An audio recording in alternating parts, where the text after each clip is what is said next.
고린도후서 9장 1절에서 15절까지 말씀, 9장 전체를 볼 텐데요. 네, 우리 같이 한 목소리로 읽도록 하겠습니다. 성도를 섬기는 일에 대하여는 내가 너희에게 쓸 필요가 없나니 이는 내가 너희의 원함을 알미라. 내가 너희를 위하여 마게도냐인들에게 아가야에서는 1년 전부터 준비하였다는 것을 자랑하였는데 과연 너희의 열심이 퍽 많은 사람들을 분발하게 하였느니라. 이 형제들을 보낸 것은 일에 대하여 너희를 위한 우리의 자랑이 헛되지 않고 내가 말한 것 같이 준비하게 하려 함이라.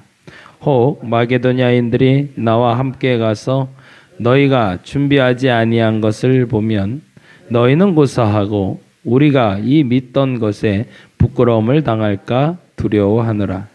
그러므로 내가 이 형제들로 먼저 너희에게 가서 너희가 전에 약속한 연보를 미리 준비하게 하도록 권면하는 것이 필요한 줄로 생각하였노니 이렇게 준비하여야 참 연보답고 억지가 아니니라.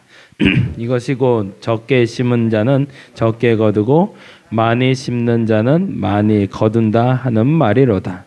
각각 그 마음에 정한 대로 할 것이요 인색함으로나 억지로 하지 말지니 하나님은 즐겨내는 자를 사랑하시느니라. 하나님이 능히 모든 은혜를 너희에게 넘치게 하시나니 이는 너희로 모든 일에 항상 모든 것이 넉넉하여 모든 착한 일을 넘치게 하게 하려 하심이라. 기록된 바 그가 흩어 가난한 자들에게 주었으니 그의 의가 영원토록 있느니라 함과 같으니라. 심는 자에게 씨나 먹을 것의 양식을 주시는 이가 너희 심을 것을 주사 풍성하게 하시고 너희 의의 열매를 더하게 하시리니 너희가 모든 일에 넉넉하여 너그럽게 연보를 함은 그들로 우리로 말미암아 하나님께 감사하게 하는 것이라. 이 봉사의 직무가 성도들의 부족한 것을 보충할 뿐 아니라 사람들이 하나님께 드리는 많은 감사로 말미암아 넘쳤느니라. 이 직무로 증거를 삼아 너희가 그리스도의 복음을 진실이 믿고 복종하는 것과 그들과 모든 사람을 섬기는 너희의 후한 연보로 말미암아 하나님께 영광을 돌리고 또 그들이 너희를 위하여 간구하며 하나님이 너희에게 주신 지극한 은혜로 말미암아 너희를 사모하느니라. 말할 수 없는 그의 은사로 말미암아 하나님께 감사하노라. 아멘. 아멘. 헌금에 대해서 이렇게 쉽게 당당하게 말할 수 있는 교육자가 몇이나 있을까라는 생각이 들 정도로 헌금을 아주 잘 말하고 있어요. 9장 1절부터 잠깐 한번 쭉 살펴보면서 같이 나눠봤으면 좋겠는데요. 9장 1절 말씀 같이 한번 봅니다. 다시 천천히. 성도를 섬기는 일에 대하여는 내가 너희에게 쓸 필요가 없나니 이는 내가 너희의 원함을 알미라 라고 되어 있습니다. 전제가 되는 것이 칭찬으로 시작되고 있는데 이거는 빌레몬서에서도 잘 발견되는 사도 바울의 특징인데 먼저 권면하기 이전에 그들의 마음속에 그리스도의 마음이 있다는 칭찬으로부터 시작이 돼요. 그냥 이 말하는 방식에 보다 정확히 말하면 글 쓰는 방식을 아는 분인 것 같아요. 그리고 이렇게 칭찬을 해놓고 나서 그 다음에 이렇게 이야기하고 있죠. 내가 너희를 위하여 마게도냐인들에게 아가야에서는 1년 전부터 준비하였다는 것을 자랑하였는데 과연 너희의 열심이 퍽 많은 사람들을 분발하게 하였느니라. 1년 전부터 어제 말씀드린 대로 너희들이 헌금해야지 라고 마음 먹었던 그것도 넉넉한 사람들이 헌금해야지 라고 마음 먹었던 그것으로 말미암아 마게도냐 어제 말씀드린 빌립보 데살로니가 이 지역에 있는 사람들의 마음이 나도 해야겠네 라는 마음을 주었다 라고 칭찬하고 있는 거죠. 저와 여러분이 그런 분들이 되주시길 간절히 바랍니다. 먼저 할 수 있는 사람들 됐으면 좋겠어요. 항상 나중에 눈치 봐서 남들 하니까 하는 거 말고 그 항상 후발주자들은 딱 후발만큼만 얻게 되더라고요. 처음 심을 수 있는 분들이 내주시기를 간절히 바랍니다. 뭔가 시작을 할 때 그 시작점이 되는 사람이 있어야 되는데, 근데 앞서 말씀드린 대로 이 원칙은 태고로부터 지금까지 변하지 않는 것 같아요. 말로 하는 사람이 있고 실천으로 하는 사람이 있고. 근데 이 고린도 교인들은 말로 먼저 했던 거죠. 그리고 행동으로 옮겨지지 않고 있는데, 그거에 대해서 이제 비난하는, 보다 정확히 말하면 권면을 이렇게 하고 있지요. 한번 3절부터 보겠습니다. 3절 읽어봅니다. 그런데 이 형제들을 보낸 것. 이 형제들은 누굴 얘기할까요? 디도와 그 형제, 한 형제를 말하고 있는 거죠. 디도와 한 형제를 보낸 이유가 있는데, 이유는 뭐다? 너희들이 1년 전에 한 약속을 지키지 않고 있다라는 거죠. 이 일에 너희를 위한 우리의 자랑이 헛되지 않고 내가 말한 것 같이 준비하게 하려 함이라. 그리고 나서 4절에 이렇게 얘기합니다. 4절에 같이 읽어봅니다. 혹 마게도냐인들이 너와 함께 가서 너희가 준비하지 아니한 것을 보면 너희는 고사하고 우리가 이 믿던 것에 부끄러움을 당할까 두려워하노라. 이 말이 참 마음에 많이 이렇게 찔림이 되지 않았을까라는 생각이 듭니다. 저와 여러분이 말이 앞서지 않기를 바랍니다. 말보다 행함이 앞설 수 있는 그리스도인 되시길 원합니다. 그러면 어떻게 하는 연보가 바른 연보인가? 세 가지 원칙이 있어요. 첫 번째 원칙은 6절입니다. 6절 말씀 같이 한번 읽어보겠습니다. 시작. 이것이 곧 적게 심는 자는 적게 거두고 많이 심는 자는 많이 거둔다 하는 말이로다. 이게 첫 번째입니다. 여러분의 헌금의 원칙을 이제 뭐 늘 잘 정해서 하시겠지만, 첫 번째 원칙은 적게 심으면 적게 거두고 많게 심으면 많게 거둔다. 이거는 그 돈의 양을 얘기하는 게 아닌 거는 다들 알고 계실 거고요. 마음의 양을 얘기하는 겁니다. 얼만큼 내 마음의 정성을 심느냐에 따라서 그 결과가 나타난다.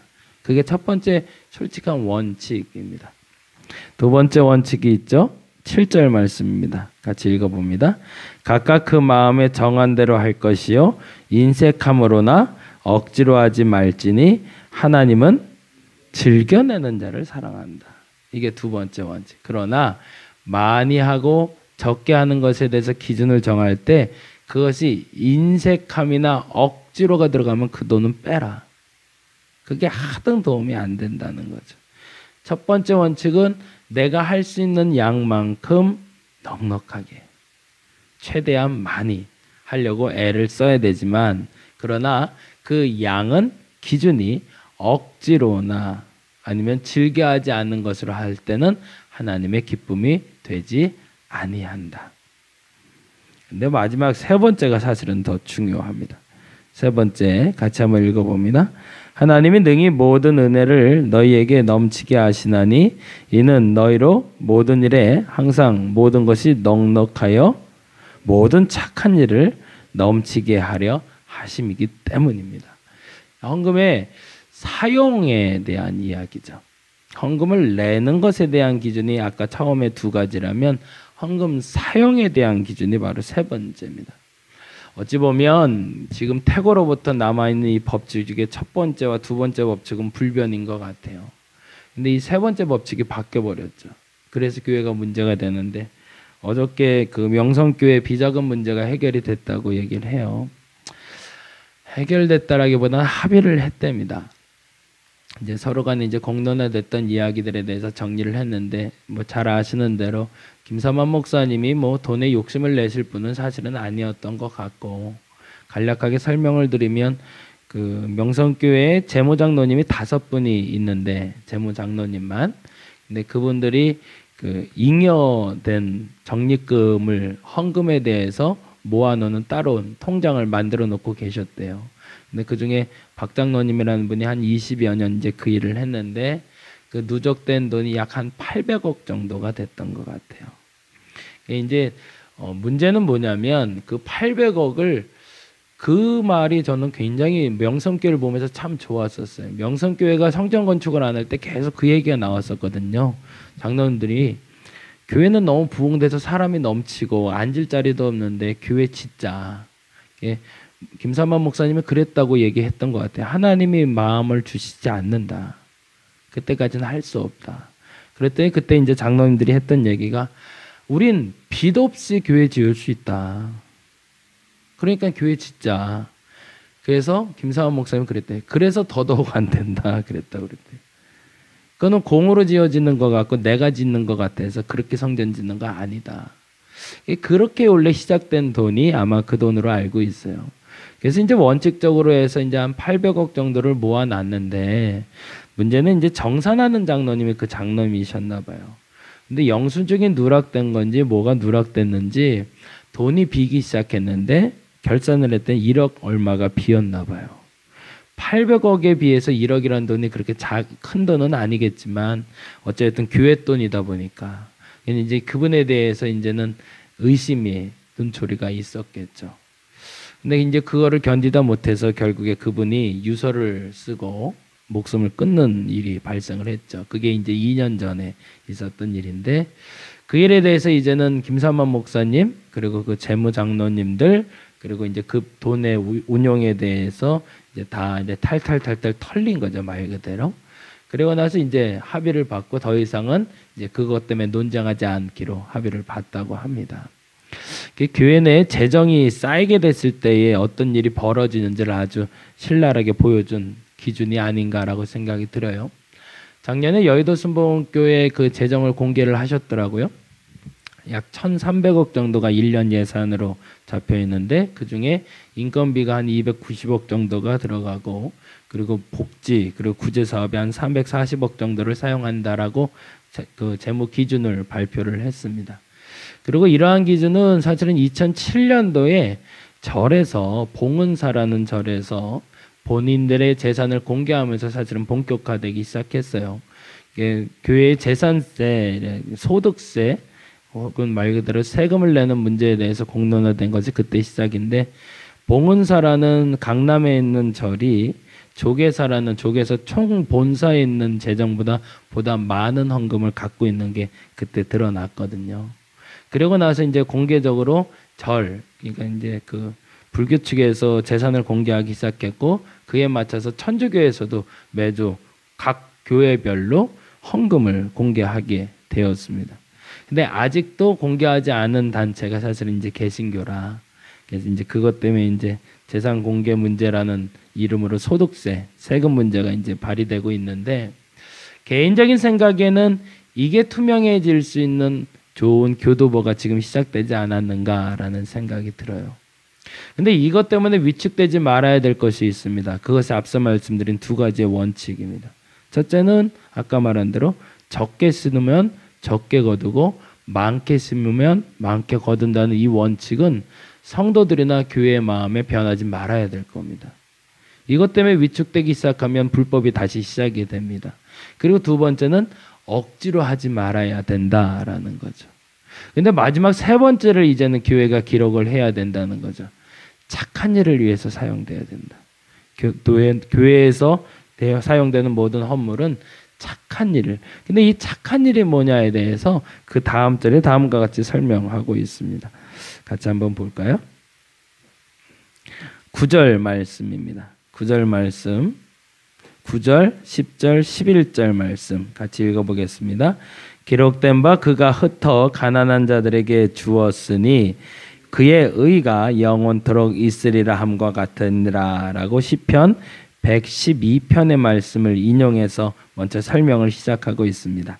흩어 가난한 자들에게 주었으니 그의 의가 영원토록 있느라. 이거는 잠언 11장의 말씀과도 만나는데 한번 볼까요? 잠언 11장 찾아봅니다. 잠언 11장.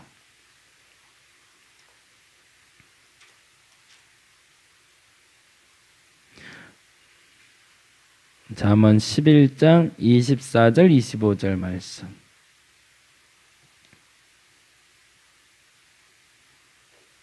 네. 잠언 11장 24절 25절.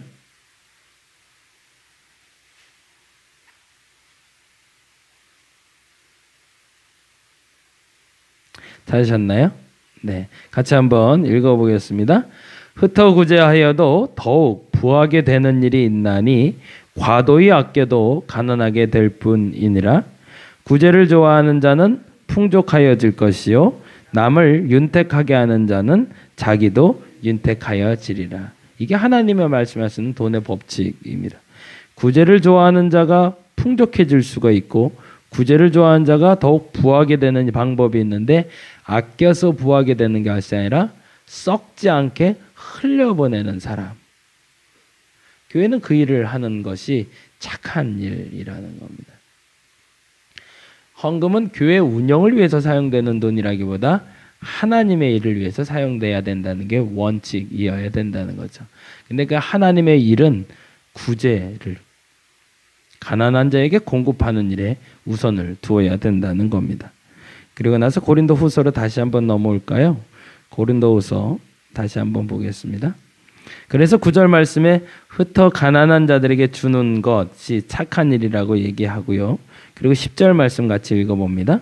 심는 자에게 씨와 먹을 양식을 주는 이가 너희 심을 것을 주사 풍성하게 하시고 너희의 의의 열매를 더하게 하시리니 11절 너희가 모든 일에 넉넉하여 너그럽게 연보를 함은 그들이 우리로 말미암아 하나님께 감사하게 하는 것이라. 첫 번째 원칙이 10절에 나오는데 하나님이 주셨다라는 겁니다. 구제 역시 내 이름으로 하는 것이 아니라 하나님의 이름으로 해야 된다. 하나님이 주신 것이다. 그리고 두 번째 11절에 하나님께 감사하게 해야 되는 것이다. 이게 중요합니다. 착한 일이 되는 기준입니다. 첫째는 구제를 위해서 사용돼야 된다. 그런데 그것이 하나님이 주신 것이다. 이거를 받는 사람도 인정해야 되고 그리고 줬을 때 그 받는 사람이 하나님께 감사하게 하는 것이 바른 헌금이다. 그렇지 않으면 그 헌금이 잘못 사용될 수 있다라는 겁니다. 저와 여러분이 이 원칙에 대해서 좀 분명해질 수 있기를 간절히 바랍니다. 우리가 적게 내고 많게 내는 것에 대한 기준을 하나님의 것의 기준으로 본다면 그것이 부담될 일이 별로 없습니다. 근데 내 거라고 생각되니까 이게 자꾸 문제가 되는 거라. 헌금뿐만 아니라 여러분이 베풀 수 있는 것에 대한 기준들이 그렇게 되기를 간절히 바랍니다. 다시 한번 정리할게요. 하나님이 주신 것이다.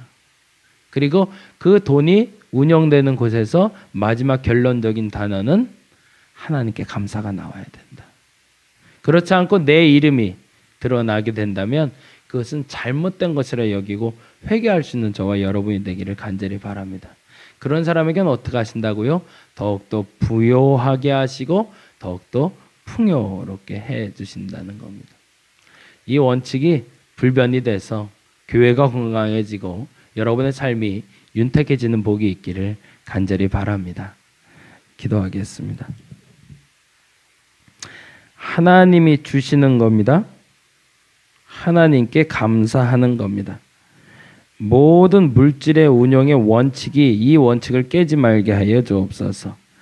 하나님이 주시는 겁니다. 그리고 마지막에는 하나님께 감사해야 됩니다. 그것이 물질 운영의 원칙이어야 됩니다. 내가 벌었으니 내 마음대로 쓰겠다라는 생각 버리게 해주시고 하나님이 주셨으니 하나님의 원칙대로 사용하여 하나님께 감사하겠노라고 아주 작은 물질부터 그렇게 훈련받는 우리 되게 하시고 그로 말미암아 하나님이 풍요롭게 채우심을 풍성하게 채우심을 경험하는 우리가 되게 하여 주시옵소서. 감사합니다. 고마우신 예수님 이름으로 기도드렸습니다. 다 같이 기도하고 돌아가도록